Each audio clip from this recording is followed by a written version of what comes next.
وأشهد أن محمدا عبده ورسوله. أما بعد فإن خير الحديث كتاب الله وخير الهدي هدي محمد صلى الله عليه وسلم وشر الأمور محدثاتها وكل محدثة بدعة وكل بدعة ضلالة وكل ضلالة في النار.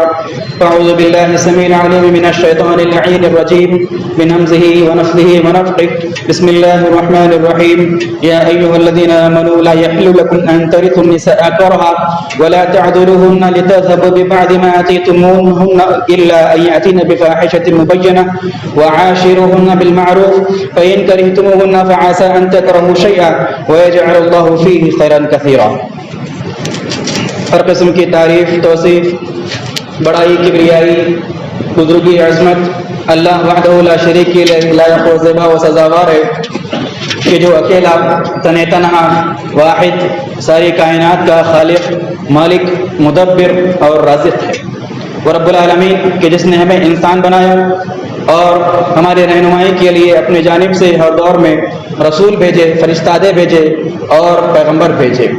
چنانچہ ایسے تمام انبیاء پر، رسولوں پر بھی درود و سلام کا نزول ہو کہ جن میں سے ہر نبی نے اپنے اپنے وقت میں اپنی اپنی قوم میں اللہ کا پیغام پوری امانت داری کے ساتھ، پوری ہمدردی کے ساتھ، پوری غمخواری کے ساتھ پہنچایا.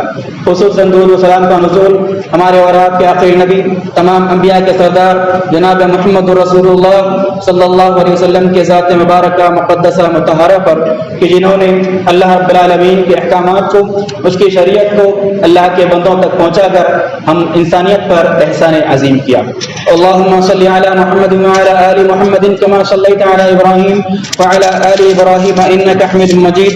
اللہم بارک علی محمد وعلی آل محمد کما بارکت علی ابراہیم وعلی آل ابراہیم انک حمید مجید. خواتین و حضرات، خطبہ مسنونہ کے بعد سورہ نساء کی ایک آیت میں نے آپ کے سامنے تلاوت کی. رب العالمین نے اس آیت کریمہ کے اندر زمانے جاہلیت کی چند رسموں پر ضرب لگائی.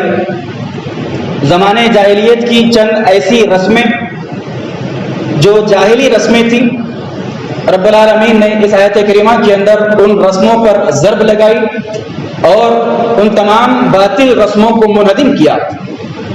سب سے پہلی رسم کے بارے میں اللہ رب العالمین نے بیان فرمایا کہ یا ایھا الذین آمنوا لا یحل لکم ان ترثوا النساء کرہا. اسلام سے پہلے زمانے جاہلیت میں ایک رسم عورتوں کے تعلق سے، خواتین کے تعلق سے سماج کے اندر، معاشرے کے اندر یہ رائج تھی کہ جب کسی عورت کا شوہر مر جاتا، کسی عورت کا خاوند انتقال کر جاتا، تو اس شوہر کے رشتہ دار اس عورت کو، اس بیوی کو وراثت کے مال کی طرح آپس میں تقسیم کیا کرتے تھے اور عورت پر ناجائز قبضہ کیا کرتے تھے. قرآن کریم میں اللہ رب العالمین نے جاہلیت کی اس رسم پر کاری ضرب لگائی اور اللہ نے صاف الفاظ میں ایمان والوں کو مخاطب کیا کہ اے ایمان والوں، تمہارے لیے یہ کسی حد پر جائز نہیں، حلال نہیں تمہارے لیے کہ تم عورت پر ناجائز قبضہ کرو اس کے شوہر کے گزر جانے کے بعد. عورت کوئی چیز نہیں ہے، عورت کوئی شے نہیں ہے، عورت کوئی مال نہیں ہے کہ اس کے شوہر کے گزر جانے کے بعد تم اس عورت پر مال وراثت کی طرح اس پر قبضہ کرو. دوسری رسم کے اوپر اللہ رب العالمین نے آگے ضرب لگائی اور کہا کہ وَلَا تَعْزُلُوهُنَّ لِتَذْهَبُوا بِبَعْضِ مَا آتَيْتُمُوهُنَّ. کہ زمانے جاہلیت میں ہوتا یہ تھا کہ جب شوہر کے گزر جانے کے بعد عورت پر قبضہ کر لیتے شوہر کے خاندان والے تو اس کو دوسرے نکاح سے زبردستی روکتے تھے، اس پر ظلم کیا کرتے تھے اور شرط لگاتے تھے کہ اگر تم ہمارا مہر دوبارہ واپس کر دے، ہم کو ہمارے بھائی نے، ہمارے رشتے دار نے یا تیرے شوہر نے جو تجھ کو مہر دیا تھا نکاح کے وقت، وہ مہر اگر تو ہم کو واپس کر دے تو ہم تجھ کو دوسرے نکاح کی اجازت دیں گے. قرآن کریم میں اللہ رب العالمین نے جاہلیت کی اس رسم پر بھی ضرب لگائی، اس کو بھی منہدم کیا اور صاف الفاظ میں کہا کہ تمہارے لیے جائز نہیں کہ ظلم کے ساتھ تم کسی عورت کا مہر واپس لے لو. پھر آگے اللہ رب العالمین نے عام ایمان والوں کو حکم دیا عورتوں کے تعلق سے، خواتین کے تعلق سے. اللہ نے کہا کہ وَعَاشِرُوهُنَّ بِالْمَعْرُوفِ، عورتوں کے ساتھ، خواتین کے ساتھ، اپنی بیویوں کے ساتھ، اپنے گھر والیوں کے ساتھ حسن سلوک کیا کرو، اچھا سلوک کیا کرو. ان کے ساتھ اچھا برتاؤ کیا کرو. پھر اللہ نے آگے بیان فرمایا کہ فَإِن كَرِهْتُمُوهُنَّ فَعَسَىٰ أَن تَكْرَهُوا شَيْئًا، ہو سکتا ہے بحیثیت انسان، بحیثیت بشر، تمہاری بیوی کے اندر چند معاملات، چند عادتیں تم کو ناپسند ہو تمہاری بیوی کی، لیکن اگر تم ان ناپسندیدہ چیزوں کو، ان ناپسندیدہ عادات کو اگر تم برداشت کرو گے، اللہ رب العالمین کا وعدہ ہے کہ اللہ رب العالمین اسی بیوی کے اندر، اسی عورت کے اندر تم کو بہت زیادہ خیر اور بہت زیادہ بھلائیاں عطا کرے گا. حضرات، عورت کا موضوع تاریخ انسانی میں ہر دور میں بڑا حساس موضوع رہا ہے. عورت کے اوپر، عورت کے مقام کو لے کر، عورت کے مرتبے کو لے کر، عورت کی حیثیت کو لے کر، عورت کے حقوق کو لے کر ہر زمانے میں بحث ہوتی رہی ہے. چاہے آپ ماضی کا معاملہ اٹھا لیں، چاہے آپ حال کا معاملہ اٹھا لیں، ماضی اور حال کا اگر آپ مقابلہ کریں، مقارنہ کریں، تو ہم دیکھتے ہیں کہ ماضی میں عورتوں کے حقوق کے نام پر عورتوں کو دبایا گیا، اس کی حیثیت کو کم کیا گیا، اس کے مرتبے کو گھٹایا گیا اور اس کے حقوق کو دبا کر اس پر ظلم کیا گیا ماضی کے ایام میں. اور اگر حال کا اگر ہم جائزہ لے کر دیکھیں، آج کے دور میں عورت کی آزادی کے نام پر، آزادی نسواں کے نعروں کے نام پر، ویمن امپاورمنٹ کے نام پر عورتوں کو وہ حقوق دینے کی بات کی جا رہی ہے، وہ حقوق دیے جا رہے ہیں جس کی کبھی عورت حقدار نہیں تھی. لیکن اسلام، شریعت اسلامیہ دنیا کا وہ واحد مذہب ہے جس نے عورتوں کو اس کا صحیح مقام عطا کیا، اس کا صحیح مرتبہ عطا کیا، اس کی صحیح عظمت عورتوں کی اسلام نے بتائی. عورتوں کے جو حقوق عورتوں کو ملنے چاہیے تھے اس کے اعتبار سے اسلام نے عورتوں کو اس کے حقوق اتنے ہی دیے جتنے اس کو ملنے والے تھے. اور حقیقی معنوں میں اسلام ہی نے، شریعت اسلامیہ ہی نے عورتوں کے حقوق کا تحفظ کیا، عورتوں کی عصمتوں کی حفاظت کی اور عورتوں کو ان کے جو حقوق ملنے چاہیے تھے وہ حقوق دیے. اگر ہم تاریخ اعتبار سے عورت کی حیثیت کو دیکھنے کی کوشش کریں، عورت کے مقام اور مرتبے کو، عورتوں کے حقوق کے تحفظ کو اگر ہم تاریخ اعتبار سے جانچیں، دیکھیں، تو تاریخ کے ہر دور میں عورتوں پر ظلم کیا گیا، عورتوں کے ساتھ ناانصافیاں کی گئی. اور یہ ظلم کرنے والے، یہ ناانصافیاں کرنے والے کون تھے؟ کوئی دوسرے نہیں تھے بلکہ عورتوں کے خود اپنے رشتہ دار ہوا کرتے تھے، عورتوں کے باپ ہوتے تھے، عورتوں کے بھائی ہوتے تھے، عورتوں کے شوہر ہوتے تھے، عورتوں کے قریبی رشتہ دار ہوتے تھے جو عورتوں پر ظلم روا رکھتے تھے تاریخ انسانی کے اندر. اور اس کے اندر چاہے عرب ہو، چاہے عجم ہو، چاہے آسمانی مذاہب والے ہو، چاہے غیر آسمانی مذاہب والے ہو، تمام کے تمام عورتوں پر ظلم کرنے میں مساوی تھے، ایک ساتھ تھے. لیکن اسلام ہی وہ واحد مذہب ہے جس نے آ کر عورت کو اس کا صحیح مقام عطا کیا. اگر ہم تاریخ اعتبار سے عرب کا جائزہ لے کر دیکھیں کہ عرب کے مقام، عرب کے ماحول کے اندر زمانے جاہلیت میں عورتوں کا کیا مقام تھا، عورتوں کی کیا حیثیت تھی. عرب کے بارے میں ہم جانتے ہیں کہ زمانے جاہلیت میں اسلام کے آنے سے پہلے عرب کے اندر عورتوں کے کسی حقوق کی پاسداری نہیں تھی، عورتوں کو کوئی حق نہیں دیا جاتا تھا.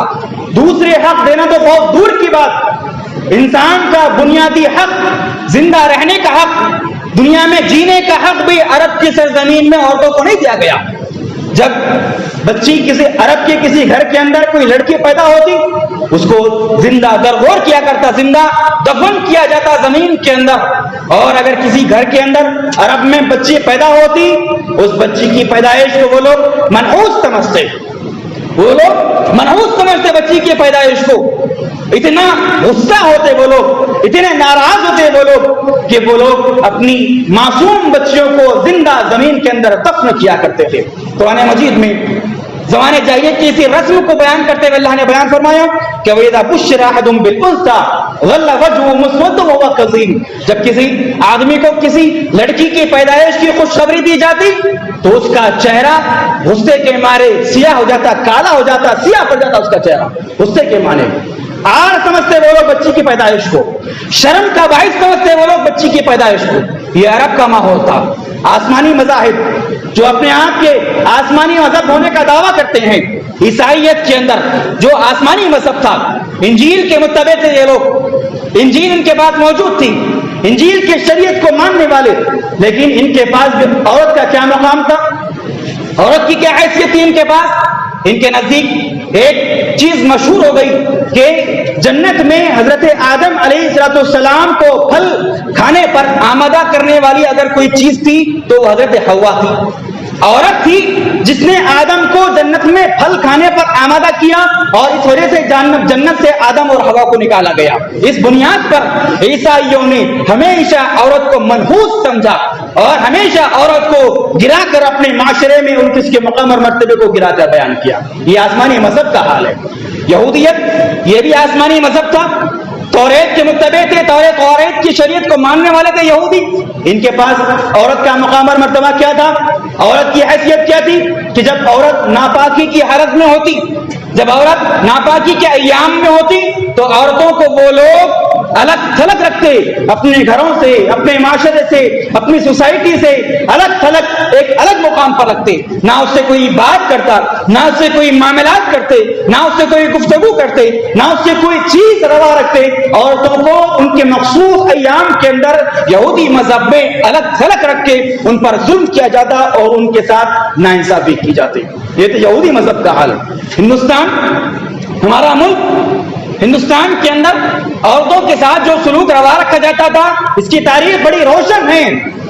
ستی کی رسم جو عورت کے ساتھ ہندوستان کے معاشرے میں عام تھی، وہ عورت وفادار سمجھی جاتی تھی.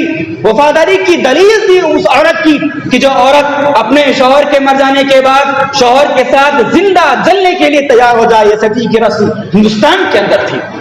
تو تاریخ کے ہر دور میں ہر مذہب والوں نے، ہر شریعت والوں نے عورت کے مقام کو گرایا، عورت کے مقام کو گھٹایا. اسلام آیا آج سے 1400 سال پہلے. اسلام نے عورتوں کے جو حقوق اس کو ملنے چاہیے تھے وہ حقوق اللہ رب العالمین نے اسلام کے اندر، شریعت اسلامیہ کے اندر اللہ کے نبی نے اس کو عطا کیے. قرآن مجید مقدس کتاب، قیامت تک پڑھے جانے والی کتاب، اللہ رب العالمین نے اس کتاب مقدس کے اندر سورہ نساء کے نام سے ایک لمبی چوڑی طویل ترین سورت قرآن مجید کے اندر نازل فرمائی اور اس کا نام سورہ نساء رکھا. عورتوں کے نام پر نساء کا مطلب خواتین، عورتیں. عورتوں کے نام پہ قرآن مقدس کے اندر اللہ رب العالمین نے بڑی طویل سورت نازل فرمائی اور اس سورت کے اندر عورتوں کے حقوق بتائے گئے، عورتوں کے مقام کو اجاگر کیا گیا، عورتوں کے مرتبے کو بتایا گیا، عورتوں کے وہ حقوق جو ہر زمانے میں عورتوں کے ساتھ چھینے گئے اس حقوق کی پاسداری کی گئی قرآن مجید کے اس سورے کے اندر. اس سورے کی ابتدا قرآن مجید میں اللہ رب العالمین نے یوں کی کہ یا ایھا الذین آمنوا یا ایھا الناس اتقوا ربکم الذی خلقکم من نفس واحدہ وخلق منها زوجها وبث منهما رجالا کثیرا ونساء. قرآن مجید کی اس سورے کی ابتدا اللہ رب العالمین نے یہ یوں کی کہ اے انسانوں، اللہ رب العالمین نے تمہیں ایک جان سے پیدا کیا، ایک نفس سے پیدا کیا. پھر اللہ نے آدم کے ساتھ ساتھ ہوا کو پیدا کیا. ہوا اور آدم کے ملاپ کے ساتھ دنیا کے اندر یہ انسانوں کی بستیاں، انسانوں کی آبادی آباد ہو گئی. تو اللہ رب العالمین نے سورہ نساء کی ابتدائی آیات کے اندر بیان کیا کہ مرد جس طرح دنیا کے اندر اہم ہے، عورت کا وجود بھی دنیا کے اندر اہم ہے. جس طرح مرد کا وجود معاشرے کے اندر اہم ترین ہے، عورت کا وجود بھی معاشرے کے اندر اہم ترین ہے. جس طرح مرد کے بغیر کسی معاشرے کا آپ تصور نہیں کر سکتے، اسی طرح خواتین کے بغیر، عورتوں کے بغیر بھی آپ معاشرے کا، دنیا کا تصور نہیں کر سکتے. یہ قرآن مجید کا تقدس ہے، یہ شریعت اسلامیہ کی عظمت ہے، یہ اسلام کا بڑا احسان عظیم ہے کہ اللہ رب العالمین نے، اللہ کے نبی نے عورتوں کو وہ حقوق عطا کیے کہ جو حقوق تاریخ انسانی میں کبھی عورتوں کے ساتھ نہ مل سکے. حضرات، قرآن مجید جب نازل ہوا، صحابہ کرام اسلام کے اندر داخل ہونے لگے. عرب کا معاشرہ جس کے بارے میں ابھی ہم نے سنا کہ وہاں پر بچیوں کو زندہ دفن کیا جاتا تھا، شرم کا باعث سمجھا جاتا تھا لڑکی کی پیدائش کو. جب اسلام آیا، اسلام نے ان عربوں کی تربیت کی، ایمان لے کر آئے، عقیدہ توحید پر مضبوط ہوئے. اس کے بعد کیسی تبدیلی آئی ان لوگوں کے اندر، کیسا انقلاب آیا ان لوگوں کے اندر، عورتوں کے حقوق کو کیسے جانا ان لوگوں نے، عورتوں کے حقوق کو کیسے پہچانا ان لوگوں نے. وہ لوگ جو اب تک اپنی بیٹیوں کو زمین میں زندہ دفن کرتے تھے، اسلام کے آنے کے بعد، ایمان کے آنے کے بعد ان لوگوں کو اپنے کیے پر پچھتاوا ہوا. وہ لوگ پچھتانے لگے اپنے کیے پر. اللہ کے نبی صلی اللہ علیہ وسلم کے پاس صحابہ کرام آتے اور زمانے جاہلیت میں اپنے اس کرتوت پر نادم ہوتے، شرمندہ ہوتے. حضرت قیس بن عاصم التمیمی رضی اللہ تعالی عنہ، اللہ کے نبی صلی اللہ علیہ وسلم کی جلیل القدر صحابی، آپ کی خدمت میں آئے. حضرت قیس بن عاصم رضی اللہ عنہ عرض کیا کہ اللہ کے نبی صلی اللہ علیہ وسلم، زمانے جاہلیت میں اللہ نے مجھ کو 8 بیٹیاں عطا کی اور میں نے اپنی 8 کی 8 بیٹیوں کو زمین میں زندہ دفن کر دیا. اب مجھ کو پچھتاوا ہے، اب میں نادم ہوں، اب میں شرمندہ ہوں. بتائیے اس کا تدارک کیا ہے، بتائیے اس کا تدارک کیا ہوگا. اللہ کے نبی نے بیان فرمایا کہ اپنی 8 بیٹیوں کے بدلے 8 غلام کو آزاد کر دو. قیس بن عاصم نے فرمایا اللہ کے نبی صلی اللہ علیہ وسلم، اتنی حیثیت میری نہیں، میری اتنی طاقت نہیں، میری اتنی استطاعت نہیں کہ 8 غلام کو آزاد کر دوں. البتہ میرے پاس 8 اونٹ ہیں، 8 اونٹ ہیں. اللہ کے نبی نے بیان فرمایا کہ جاؤ 8 لڑکیوں کے بدلے 8 اونٹوں کو ذبح کر کے اللہ کے راستے میں تقسیم کر دو. یہی تمہارا تدارک ہوگا، یہی تمہارا کفارہ ہوگا.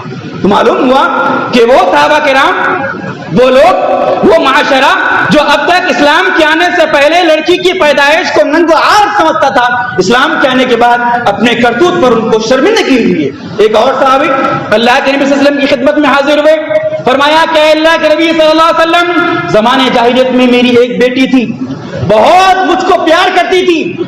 جب بھی میں اس کو آواز دیتا بڑے پیار سے دوڑتے ہوئے میرے پاس آتی.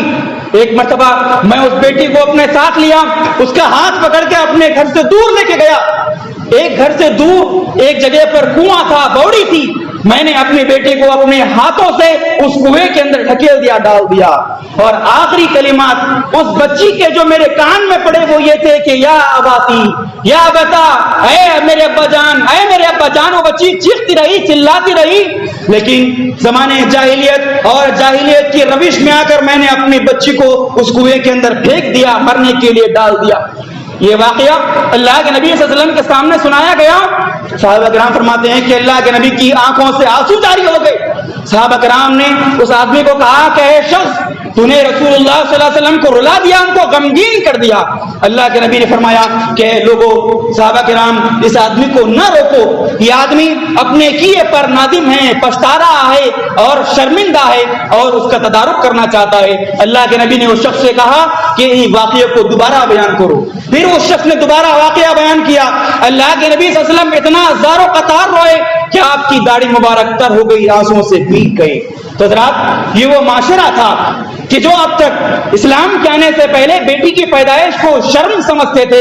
اسلام کے آنے کے بعد جب اسلام کی رحمت نے اس معاشرے کو اپنے اندر گھیرا، اسلام کے آنے کے بعد یہ لوگ اپنے کیے پر نادم تھے، شرمندہ تھے.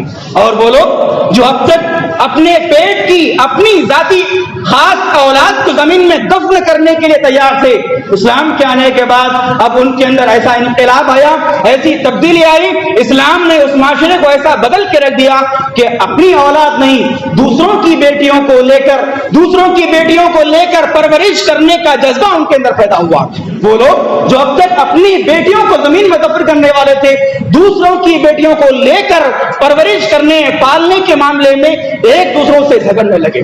اللہ کے نبی صلی اللہ علیہ وسلم مکے سے عمرہ کر کے مدینہ روانہ ہوئے. جب ہونے لگے تو حضرت حمزہ رضی اللہ تعالی عنہ کی بیٹی اللہ کے نبی صلی اللہ علیہ وسلم کے پاس آئی، دوڑتے ہوئے اللہ کے نبی کے پیچھے آئی اور کہا کہ اے اللہ کے رسول صلی اللہ علیہ وسلم، آپ مجھ کو اپنے ساتھ لیتے جائیں، میں آپ کے ساتھ ہی آؤں گی. اللہ کے نبی صلی اللہ علیہ وسلم نے حضرت حمزہ اپنے چچا کی بیٹی کو اپنے ساتھ لے لیا. آگے گئے، صحابہ کرام نے دیکھا حضرت زید بن حارثہ نے اللہ کے نبی صلی اللہ علیہ وسلم کے ساتھ حضرت حمزہ کی بیٹی کو دیکھا تو اللہ کے نبی کو کہا کہ اللہ کے رسول، اس بچی کو میرے حوالے کر دیجئے، میں اس بچی کی پرورش کرنے کے لیے تیار ہوں. جب حضرت زید بن حارثہ سے اللہ کے نبی، حضرت زید بن حارثہ نے اللہ کے نبی سے بچی کو مانگا، ادھر حضرت جعفر نے بھی دیکھا، حضرت جعفر نے بھی دیکھا، حضرت جعفر نے اللہ کے نبی سے مانگا، اے اللہ کے نبی، یہ بچی میرے حوالے کر دیجئے. حضرت زید بن حارثہ، حضرت جعفر کے درمیان تکرار ہوئی کہ اس بچی کو میں پالوں گا، اس بچی کی پرورش میں کروں گا. اس کے بعد اللہ کے نبی صلی اللہ علیہ وسلم نے اس بچی کو حضرت جعفر رضی اللہ تعالیٰ عنہ کے حوالے کیا اور کہا کیونکہ حضرت جعفر کی جو بیوی تھی وہ اس بچی کی خالہ تھی. حضرت جعفر کی جو بیوی تھی وہ اس بچی کی خالہ تھی، اور اللہ کے نبی نے بیان فرمایا کہ الخالۃ بمنزلۃ الام، خالہ جو ہوتی ہے وہ ماں کے قائم مقام ہوتی ہے. لہذا اللہ کے نبی صلی اللہ علیہ وسلم نے حضرت حمزہ کی اس بچی کو حضرت جعفر کے حوالے کر دیا. حضرات یہ اسلام کا احسان عظیم ہے، یہ اسلام کا انقلاب ہے جو اسلام نے آ کر دنیا والوں کو بتایا کہ کس طریقے سے عورتوں کے حقوق کی پاسداری کی جاتی ہے. اسلام نے ہر دور میں، ہر زمانے میں اسلام نے عورتوں کی حقوق کی پاسداری کی. حضرات بڑی لمبی فہرست ہے کہ اسلام نے عورتوں کے کن حقوق کو اپنایا، عورتوں کو کیا حقوق اسلام نے عطا کیے، یہ بڑی لمبی فہرست ہے. مختصر یہ ہے کہ اسلام نے ہر زمانے میں عورت کی عمر میں، عورت کی زندگی کے ہر مرحلے میں اسلام نے عورت کے حقوق کا تحفظ کیا. عورت چاہے کسی بھی شکل میں کیوں نہ ہو دنیا کے اندر، عمر کے ہر مرحلے میں عورتوں کے حقوق کی پاسداری کی اسلام نے. اسلام کہتا ہے کہ جب عورت بیٹی ہو، جب عورت بیٹی ہو تو باپ کو اسلام کہتا ہے کہ بیٹی کا تو محافظ ہے. جب عورت بیوی بن جائے شوہر کو اسلام کہتا ہے کہ تو اپنی بیوی کا محافظ ہے. جب عورت ماں بن جائے اپنی اولاد کو اسلام کہتا ہے کہ تم اپنے ماں باپ کی ذمہ دار ہو. جب اسلام عورت بہن بن جائے اپنے بھائیوں کو ذمہ داری دیتا ہے اسلام کہ تم اپنی بہنوں کی حفاظت کرنے والے بن جاؤ. عمر کے ہر مرحلے میں اسلام نے عورت کے حقوق کی پاسداری کی، اور صرف یہ نہیں کہا کہ تم عورتوں کی حفاظت کرو، بلکہ بڑی بڑی فضیلتیں بتائیں ایمان والوں کو، بڑی بڑی فضائل بتائے اللہ رب العالمین نے، اللہ کے نبی نے عورتوں کے تعلق سے ایمان والوں کو. اللہ نے کہا کہ جب تم کسی بچی کے باپ ہو، جب تم کسی بچی کے والد ہو تو یہ بچی تمہارے لیے جنت کا سرٹیفکیٹ ہے، جنت کا ٹکٹ ہے. اللہ کے نبی نے ابھارتے ہوئے ایمان والوں کو بیان فرمایا کہ من آرا جاریتین، اگر کسی کے پاس کسی کے گھر بیٹیاں ہوں اور وہ اپنی بیٹی کی اچھی تربیت کرے، اس کو اچھے اخلاق سکھائے، اچھی تربیت دے، اس کو اچھی تعلیم دے، اس کو بڑی ہو جانے کے بعد اچھی جگہ اس کی شادی کر دے. اسلام کہتا ہے، اللہ کے نبی نے خوشخبری سنائی اس باپ کے لیے کہ یہ بیٹی تیرے لیے جنت کا ٹکٹ ہوگی. سبحان اللہ، کیسا عظیم اسلام ہے، کیسا عظیم، کیسی عظیم شریعت اسلامیہ ہے. اللہ رب العالمین، اللہ کے نبی صلی اللہ علیہ وسلم نے بیٹی کو رحمت قرار دیا اور باپ کے لیے جنت کا ٹکٹ قرار دیا.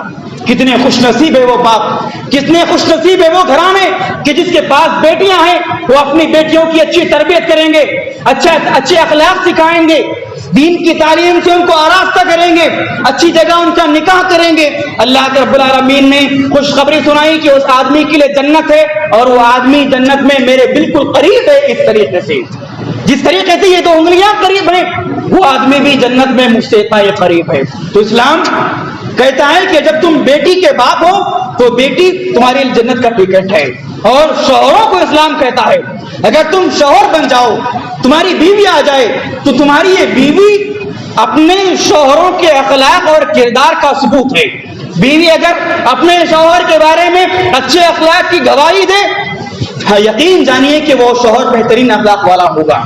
اور اگر بیوی اگر اپنے شوہر کے بارے میں برے اخلاق کی گواہی دے، یقین جانیے کہ وہ شوہر برے اخلاق والا ہوگا. تو اللہ کے نبی صلی اللہ علیہ وسلم نے بیان فرمایا کہ تمہارے اخلاق اور تمہارے کردار کی عکاس ہے تمہاری بیوی. پھر اللہ نے کہا، اللہ کے نبی نے کہا کہ جب عورت ماں بن جائے، ماں بننے کے بعد اپنی اولاد کو، ماں کی اولاد کو وصیت کرتے ہوئے، تاکید کرتے ہوئے اسلام نے کہا کہ الجنت تحت اقدام الامہات، اگر عورت ماں بن جائے تو اولاد پر واجب ہے، ضروری ہے کہ اپنے ماں کی خدمت کرے. اپنے ماں کی خدمت کر کے کوئی اولاد جنت میں داخل ہو سکتی ہے.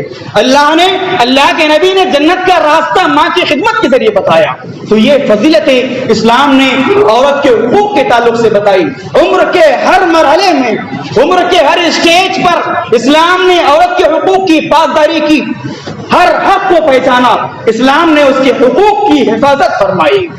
حضرات بہت سارے حقوق ہیں، بہت سارے حقوق ہیں جو اسلام نے بحیثیت عورت کو عطا کیے. اس میں سے ایک جو حق ہے، اللہ رب العالمین نے، اللہ کے نبی صلی اللہ علیہ وسلم نے جو حقوق عورتوں کو عطا کیے، اس میں سے ایک حق جو ہے نکاح کے وقت ولی کا حق ہے. نکاح کے معاملے میں اللہ رب العالمین نے، اللہ کے نبی نے شرط رکھی عورتوں کے لیے کہ عورت کے ساتھ ولی ہو. نکاح کے لیے عورت کے لیے شرط ولی ہونا شرط ہے. مردوں کو نکاح کے لیے ولی ہونے کی شرط نہیں رکھی گئی بلکہ عورتوں کو نکاح کے لیے ولی ہونے کی شرط رکھی گئی. کیوں؟ کیونکہ عورتیں بڑی جذباتی ہوتی ہیں, عورتیں جذباتی ہوا کرتی ہیں, عورتیں مردوں کو پہچان نہیں سکتی صحیح طریقے سے. کسی بھی مرد کی چکنی چپڑی باتوں میں عورت جلدی آ سکتی ہے. لہذا عورت پر احسان کرتے ہوئے اللہ رب العالمین نے نکاح کے معاملے میں ولی کو شرط رکھا اور یہ تاکید کی کہ ولی اپنی عورتوں کی, اپنی خواتین کی نکاح کے ذمہ دار ہیں. اور نکاح کے ذمہ دار ولی ضرور ہیں, لیکن اسلام نے یہ نہیں کہا, شریعت نے یہ نہیں کہا کہ ولی جس جگہ چاہے اپنی بیٹی کا نکاح کر سکتا ہے. چاہے بیٹی کو رشتہ منظور ہو یا منظور نہ ہو, ولی کو یہ حق نہیں بنتا کہ جہاں لڑکی کو رشتہ منظور نہ ہو وہ رشتہ طے کرے. ولی ضرور شرط نکاح کے اندر, لیکن ولیوں کو چاہیے کہ وہ اپنی بیٹیوں کی رضامندی کو بھی شامل رکھے نکاح کے معاملے میں.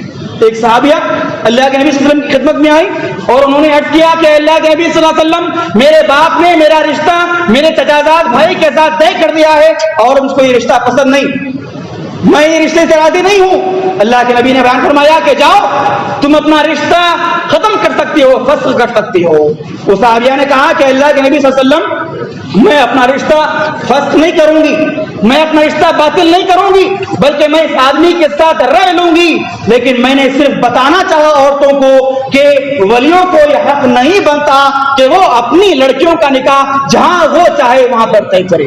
عورتوں کے نکاح کے معاملے میں ولیوں کو چاہیے کہ وہ اپنی بیٹیوں سے رضامندی لے, ان سے راضی رضا ہو, اگر وہ راضی ہوں اسی جگہ ان کا رشتہ طے کرے. حضرات, عورتوں کے لیے, خواتین کے لیے اسلام نے یہ حق دیا, اور جہاں عورتوں کے حقوق اسلام نے دیے وہاں عورتوں کو مہر کا حق بھی اسلام نے عطا کیا.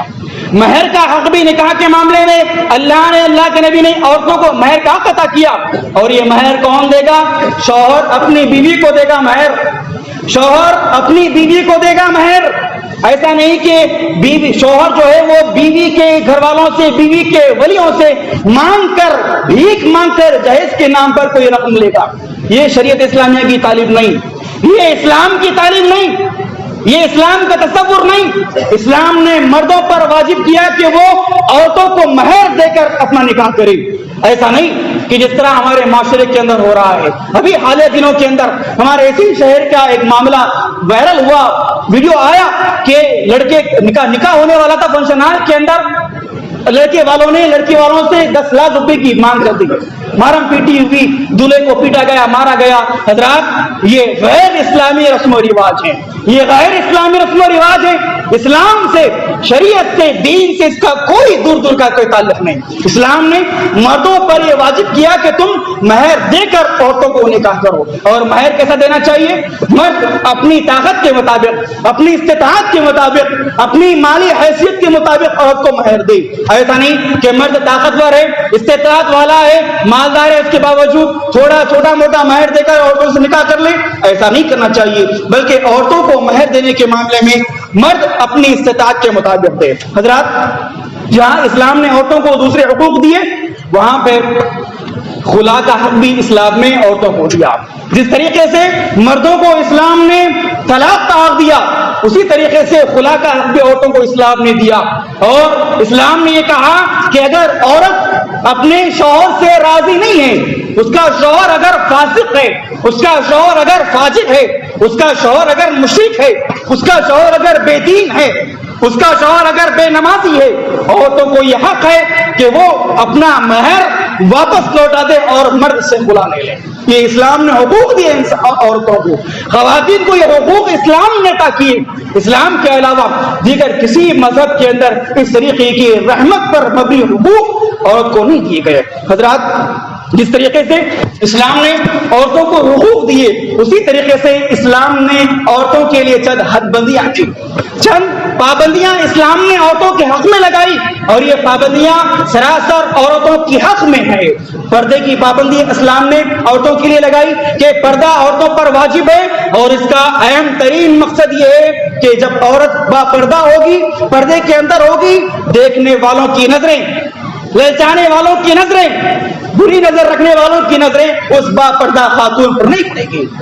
تو پردہ بظاہر انسان عورت پر ایک لیکن حضرات اللہ کی قسم پردہ جو ہے وہ عورت کی عزت کی حفاظت، اس کی عصمت کی حفاظت کے لیے شریعت اسلامیہ نے لاگو کیا، اور اسلام نے یہ بھی بتایا، یہ بھی پابندی اسلام نے عورتوں پر لگائی کہ جب عورت کسی سفر پر نکلے تو اپنے کسی محرم کو ساتھ لے کر نکلے۔ عورت جب سفر پر نکلے، کسی بھی سفر پر جائے تو اکیلی نہ جائے، تنہا نہ جائے، بلکہ اپنے محرم کے ساتھ نکلے۔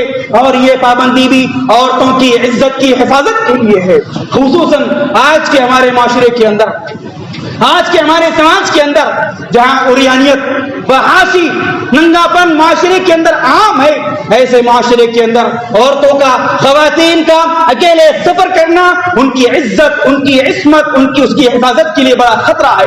اسی لیے اسلام نے یہ پابندیاں جو لگائی ہیں وہ عورتوں کی عزت، ان کی عصمت، ان کے جان اور مال کی حفاظت کے لیے لگائی ہے۔ حضرات یقین جانیے اسلام دین رحمت ہے، اسلام کی ہر تعلیم رحمت پر مبنی ہے، اور جب کبھی اسلام کی اس رحمت کی تعلیم کے اندر عورت رہے گی، بڑی باوقار رہے گی، بڑی عزت دار بن کے رہے گی، بڑی معزز بن کے رہے گی، اپنی عزت کی حفاظت کرنے والی بن کے رہے گی۔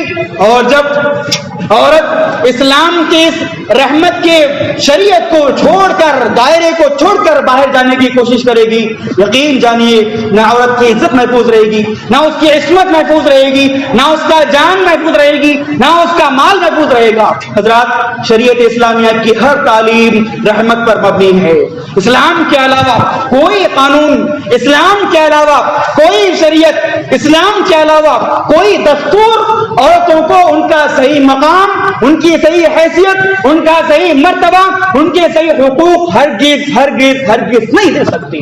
حضرات حقوق نسواں کے نام پر، آزادی نسواں کے نام پر، ویمن امپاورمنٹ کے نام پر، ویمن رائٹس کے نام پر آج دنیا کے اندر عورتوں کے ساتھ کیا سلوک کیا گیا، اور جو کہ اپنے خاندان، اپنے گھر والوں کی رکھوالی کرنے والی تھی، اس ناروں نے، اس قسم کے ناروں نے عورتوں کو بازار کی زینت بنا کر رکھ دیا۔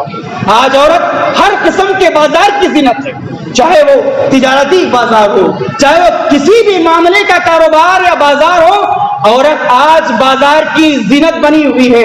آپ چھوٹی سے چھوٹی معمولی سے معمولی چیز خرید کر دیکھ لیں، 8 آنے والی 1 روپے والی کوئی بھی چیز خرید کر دیکھ لیں، اس پر تصویر عورتوں کی ہوگی۔ حضرات یہ عورتوں کی آزادی نسواں کے نعروں کا نتیجہ ہے، اسلام اور اسلام کی پابندیوں سے دور ہٹنے کا نتیجہ ہے۔ آج معاشرہ بربادی کی طرف، ہلاکت کی طرف اور جہنم کی آگ کی طرف بڑھتا جا رہا ہے۔ حضرات اسلام دین رحمت ہے، اور اسلام کی تعلیمات رحمت پر مبنی تعلیمات ہیں۔ ہمارا یہ فرض ہے کہ ہم اسلام کی اس حقانیت کو سمجھیں، اسلام کی سچائی کو سمجھیں، اور اس حقانیت کو، اس سچائی کو اہل وطن تک، برادران وطن تک پہنچانے اور اس کو پھیلانے کی فکر کریں، اور اپنی لڑکیوں کو، اپنے گھر والیوں کو، اپنے خواتین کو دین کے علم سے آراستہ اور پیراستہ کرنے کی فکر کریں۔ اللہ رب العالمین سے دعا ہے، اللہ رب العالمین ہم تمام کو ان کئی باتوں پر غور و فکر اور عمل کرنے کی توفیق عطا فرمائے۔ یا رب العالمین ان کو جب تک دنیا کے اندر رکھ، خیر پر، ایمان پر، توحید پر قائم اور دائم رکھ، جب ہمارا خاتمہ ہو خیر پر، ایمان پر، عقیدہ توحید پر، کلمہ توحید پر ہمارا خاتمہ ہو۔ یا رب العالمین جو پریشان حال ہیں ایمان والے، ان کی پریشانیوں کو تو اپنے فضل سے، اپنے کرم سے دور فرما۔ یا رب العالمین جو بیمار ہیں، جو شفا یابی کے لیے ترس رہے ہیں، تڑپ رہے ہیں، ان کو اپنے فضل سے شفا کاملہ عاجلہ مستمرہ عطا فرما۔ یا رب العالمین جو قرض دار ہیں، ان کی قرض کی ادائیگی کے راستے ان کے لیے آسان فرما۔ یا رب العالمین جو بے روزگار ہیں، ان کے روزگار کے مسائل ان کے حل کر دے۔ یا رب العالمین جن کے گھروں میں بیٹیاں ہیں، لڑکیاں ہیں، یا رب العالمین ان کے اچھے نیک اور صالح رشتوں کا انتظام فرما۔ آمین۔ واقول قولی ھذا استغفر اللہ لی ولکم ولسائر المسلمین من کل ذنب واتوب الیہ۔